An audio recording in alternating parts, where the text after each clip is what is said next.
नमस्कार मंडळी, आज आपण बनवणार आहोत धना पावडर। ही पावडर बाजारापेक्षाही स्वस्त, फ्रेश आणि चविष्ट असणार आहे आणि सुवासिक। तर त्यासाठी आपल्याला गावरान धने घ्यायचे आहेत। तर एक धने जाडसर असतात आणि एक बारीक हिरवट असतात, तर ते गावरान असतात। तर आपल्याला घेताना गावरान धने, गावठी धने म्हणून घ्यायचे आहेत आणि ते निवडून घ्यायचे आहे। त्यामध्ये दगड असले किंवा काही कचरा वगैरे असेल तर तो काढून टाकायचा आहे आणि धने स्वच्छ साफ करून घ्यायचे आहेत। कधी कधी यामध्ये धन्याचे काळे असतात, कचरा असतो, छोटे छोटे दगडही असतात, तर ते आपल्याला व्यवस्थित साफ करून घेणं आवश्यक आहे, जेणेकरून आपली धना पावडर मस्त सुवासिक आणि चांगली होईल। तर आता आपले धने मस्त साफ करून झालेले आहे। त्यानंतर मी आता हे धने तव्यावरती भाजणार आहे। जर तुमच्याकडे ऊन असेल तर तुम्ही उन्हातही धने सुकवून घेऊ शकता, परंतु त्याच्या कलरमध्ये थोडासा फरक पडू शकतो। म्हणजे जे हिरवट धने असतात तर ते सफेद होऊ शकतात। तर त्यासाठी तुम्ही तव्यावर किंवा कढईमध्ये धने टाकून 2 ते 3 मिनिटं मस्त भाजून घेऊ शकता। तर मी आता हे धने तव्यावरती टाकून मस्त भाजून घेणार आहे 2 ते 3 मिनिट। यामध्ये जो ओलसरपणा असतो तो निघायला पाहिजे। आपल्याला धने जास्त खमंग भाजायचे नाहीत। कढई किंवा तवा घ्या, तो गरम करून घ्या आणि मंद आचेवरती धने मस्त भाजून घ्या। हलका रंग बदलला पाहिजे, छान सुगंध आला पाहिजे, बस इथपर्यंतच आपल्याला धने भाजायचे आहेत। हे खूप महत्त्वाचं आहे, कारण धने व्यवस्थित भाजले गेले तरच आपली धना पावडर मस्त होईल। जर ते जास्त भाजले गेले तर कडवटपणा धना पावडरला येऊ शकतो।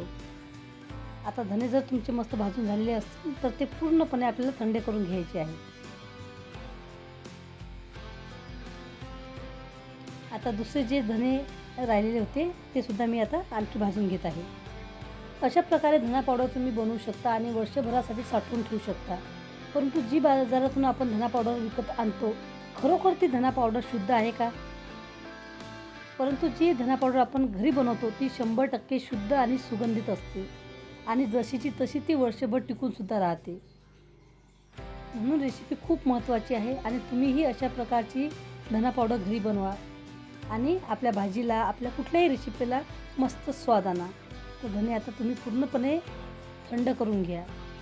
धने पूर्ण हाताला थंड लागले पाहिजे तोपर्यंत थंड करून घ्या। मिक्सरचं भांडं घ्या आणि त्यामध्ये अर्धे एवढेच धने टाका आणि मस्त बारीक करून घ्या। जेवढे बारीक होतील तेवढे धने बारीक करा। धने पूर्णपणे थंड करून घेणं हे खूप महत्त्वाचं आहे।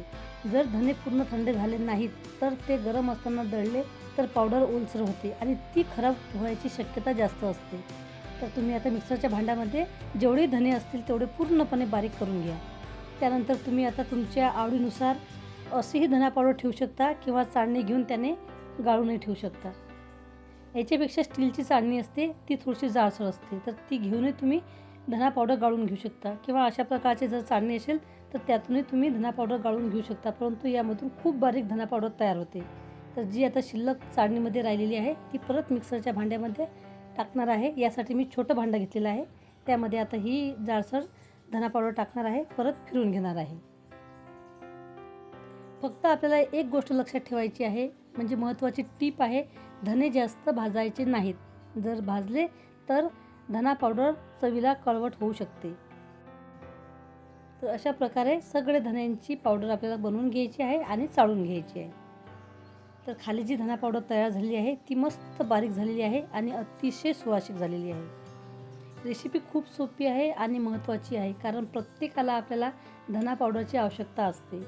कुठल्या ना कुठल्या भाजीमध्ये, रेसिपीमध्ये धना पावडर आपल्याला लागतेच। तर आपण नेहमी विकतची धना पावडर आणतो आणि वापरत असतो, परंतु अशा प्रकारे तुम्ही घरी बनवा आणि मस्त सुवासिक धना पावडर तयार करा आणि एअर टाईट डब्यामध्ये किंवा काचेच्या बरणीमध्ये ही धना पावडर भरून ठेवा आणि ही जास्त दिवस टिकून राहण्यासाठी यामध्ये एखादा हिंगाचा खडा ठेवा, जेणेकरून धना पावडर खराब होणार नाही। किंवा तुम्ही फ्रीजमध्येही ठेवू शकता। फ्रीजमध्ये ठेवली तर मग काहीच टाकायची गरज नाही आणि ती खूप दिवस, वर्षभर जशीची तशी राहते। व्हिडिओ आवडला तर व्हिडिओला लाईक करा, कमेंट करा आणि शेअरसुद्धा करा आणि नवीन असाल चॅनलवरती तर चॅनलला सबस्क्राईब करा। बाजूला घंटीचं बटन असते त्याच्यावर देखील क्लिक करा। व्हिडिओ बघितल्याबद्दल धन्यवाद मंडळी।